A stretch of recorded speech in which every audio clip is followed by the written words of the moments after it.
चंद्रपुर गांव का झील किनारा हमेशा शांत रहता था। दूर दूर तक फैले धान के खेत और झील का नीला पानी एक अलग ही सुकून देते थे। उसी किनारे पर बरगद का एक विशाल पेड़ खड़ा था, जिसकी जड़ें झील के पानी में डूबी रहती थीं। रघु 19 साल का नटखट लड़का अपने साथ एक स्केचबुक और चारकोल लिए वहीं बैठा था। उसकी उंगलियां जल्दी जल्दी किसी चेहरे को कागज पर उकेर रही थीं। वह अपनी धुन में इतना मग्न था कि उसने ध्यान ही नहीं दिया कि पास की पगडंडी से सीता घड़े में पानी भरने आ रही थी। सीता 18 साल की गांव की सबसे सुंदर लड़कियों में से एक थी। उसकी आंखों में गहराई और चाल में शालीनता थी। जब वह झील के पास पहुंची तो उसने रघु को देखा। वह कुछ सोचकर रुकी और धीरे धीरे उसके पास गई। तुम क्या कर रहे हो यहाँ? उसने हिचकिचाते हुए पूछा। रघु ने मुस्कुराते हुए सिर उठाया। देख नहीं रही, तुम्हारा चेहरा बना रहा हूँ। सीता की आंखें चौड़ी हो गईं। मेरा चेहरा? तुम मुझे जानते भी हो? जानने की क्या जरूरत है? रघु ने जवाब दिया। जो खूबसूरत है उसे बनाने के लिए जान पहचान की जरूरत नहीं होती। सीता की आंखें शर्म से झुक गईं। वह पहली बार किसी लड़के से ऐसे शब्द सुन रही थी। वह पल भर रुकी, फिर घड़ा भरकर जाने लगी। रुको, रघु ने आवाज दी। कल फिर आना, मैं तुम्हारा पूरा चेहरा बनाना चाहता हूँ। सीता कुछ नहीं बोली। वह मुड़कर चली गई, लेकिन उसके दिल में अजीब सी हलचल थी। रघु ने सीता को झील के किनारे बुलाया था, लेकिन वह यह नहीं जानता था कि वह आएगी या नहीं। पूरे दिन वह बेचैन रहा। उसने बरगद के पेड़ के नीचे बैठकर अपनी स्केचबुक बार बार खोली और बंद की।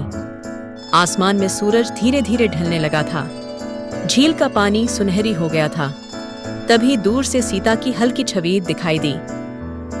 सीता ने झील के किनारे आते हुए चारों ओर देखा। उसकी चाल धीमी थी, मानो किसी ने देख लिया तो बड़ी मुसीबत हो जाएगी।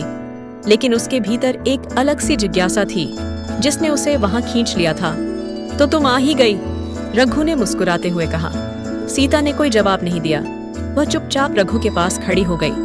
बैठो, रघु ने अपनी स्केचबुक के बगल में जगह बनाते हुए कहा। सीता ने झिझकते हुए बरगद की जड़ों पर जगह बनाई। रघु ने अपनी स्केचबुक खोलकर उसे दिखाया।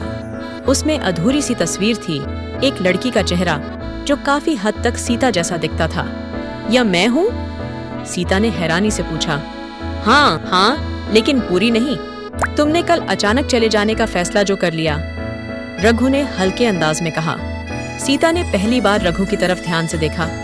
वह साधारण कपड़ों में था, पर उसकी आंखों में कुछ खास चमक थी। वह सिर्फ एक मस्तीखोर लड़का नहीं था, उसकी बातों में ईमानदारी थी। तुम कलाकार हो? सीता ने पूछा। मैं सिर्फ कोशिश करता हूँ, रघु ने हंसते हुए कहा। लेकिन हाँ, एक दिन मैं बड़ा कलाकार बनना चाहता हूँ, इस गांव के बाहर, शहर में। सीता की आंखों में चमक आ गई। तुम शहर जाना चाहते हो? हाँ, यहाँ सब कुछ छोटा है, लोग, उनकी सोच, उनका जीवन। मैं कुछ बड़ा करना चाहता हूँ। लेकिन तुम बताओ, तुम क्या बनना चाहती हो? सीता की मुस्कान फीकी पड़ गई। उसने गहरी सांस ली। मैं डॉक्टर बनना चाहती हूँ, बचपन से। लेकिन मेरे पिता कभी इसकी इजाजत नहीं देंगे। उन्हें लगता है कि लड़कियों का काम घर संभालना है। तो तुमने कभी उन्हें समझाने की कोशिश की? कई बार, लेकिन वे मेरी बात नहीं मानते और माँ भी चुप रहती हैं। रघु ने उसे ध्यान से देखा। वह एक ऐसी लड़की थी जो भीतर से मजबूत थी, पर उसे कभी मौका नहीं दिया गया था।